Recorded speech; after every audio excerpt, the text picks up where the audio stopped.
Après plusieurs années de discussion, le terrain de l'ancienne usine de Port-Alfred appartenant aux produits forestiers résolus a été cédé récemment à la ville de Saguenay. Un projet d'aménagement du site a été mis sur la table par le comité de l'avenir pour le site de la Console. Et pour en parler, je reçois le conseiller municipal et le président de l'arrondissement de la baie, François Tremblay.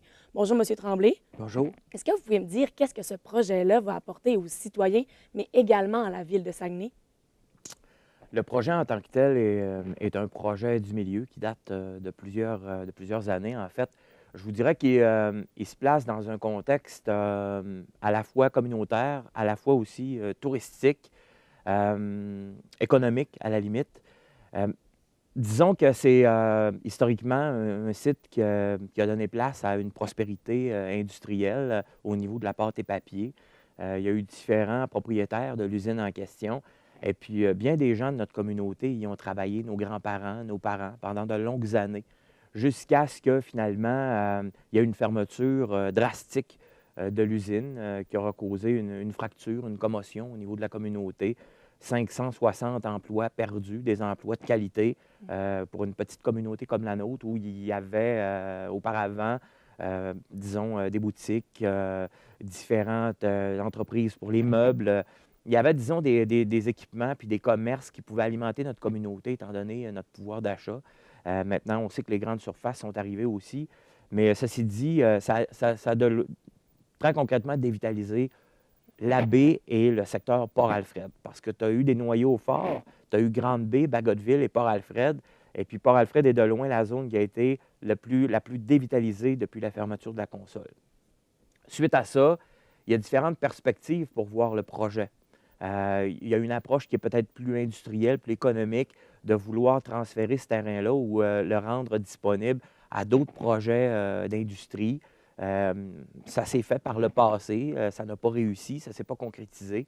Maintenant, tu as aussi une approche qui s'est réalisée par le milieu, pour le milieu. Des bénévoles, des gens du secteur qui ont vécu de front la fermeture de l'usine puis qui ont décidé de se mobiliser. Le comité Casque, comité pour la sauvegarde du site de la console. Et justement, ce comité-là, est-ce que vous pouvez m'expliquer qu'est-ce que c'est?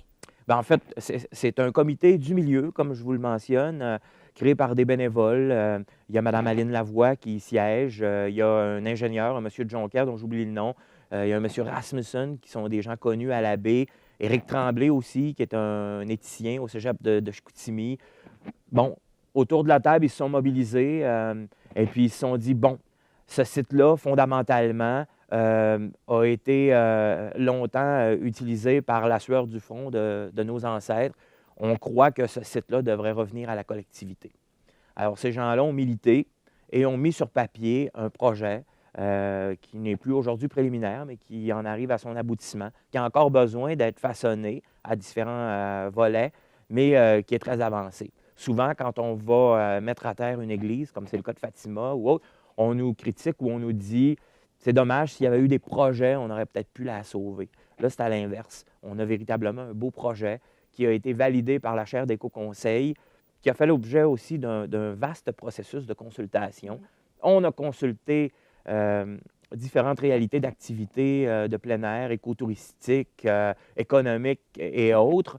Puis on est même allé en appel de partenariat, en appel d'offres publiques pour proposer à d'éventuelles petites entreprises ou autres partenaires de s'investir du projet, puis de l'équipement qui serait en quelque sorte un pavillon d'accueil. Et puis, c'est à partir de là où, justement, le casque, eux, ont dit, nous, on est porteurs de ballon pour le projet. Il y a eu différentes rencontres qui se sont vécues avec Résolu, avec Carl Blackburn, qui en est un porte-parole, avec la ville de Saguenay aussi, avec le conseil d'arrondissement et avec les différents intervenants. Oui. PFR, on sait que c'est PFR qui a cédé le terrain à la ville de Saguenay. Oui. Mais est-ce que PFR va tout de même avoir son mot à dire lors de l'exécution du projet? Bien, écoutez, je vous dirais que dans la chronologie des événements puis dans les discussions, moi, j'ai assisté à un certain nombre de rencontres.